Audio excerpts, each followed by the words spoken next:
почему ты наш народ оскорбляешь? Не в этом смысле не судья. Я тебе сказал, если бы не Парнаваз, Абхазия, Мигрелия, Кахель, Имерели, Тбилиси, Слушай, кто был Парнаваз? Какой он? Ты не знаешь, какой он династия?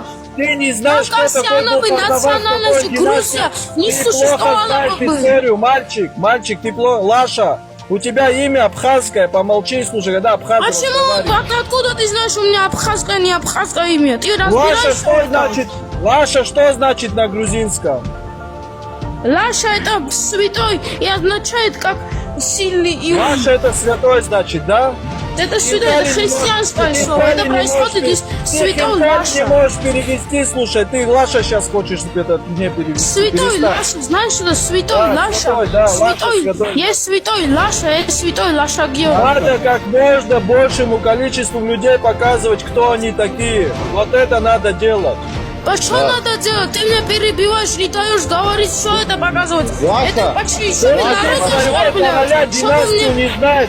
Ты своего короля династию не Я можешь тебе назвать. сказал, Диохина называется, ты Хинкали меня не не можешь хочешь слушать. перевести. Я Хинкали хочу не можешь показать всем перевести. людям, что вы не Ты простое понимаете. слово грузинское хинкали не смог мне перевести. Я Слушай, тебе что ты сказал, знаешь? это с древних языков говорится. Ты свой древний язык не знаешь, получается. Как не знаю, Не почему грузин. мне знать? Она еще просто не знаешь, тысячу лет что назад ты не ее, грузин, она ты не исчезла из настоящий рядового грузин. разговора. Не на- Дай как мне грузин, объяснить. да. Да, вот я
Да, да.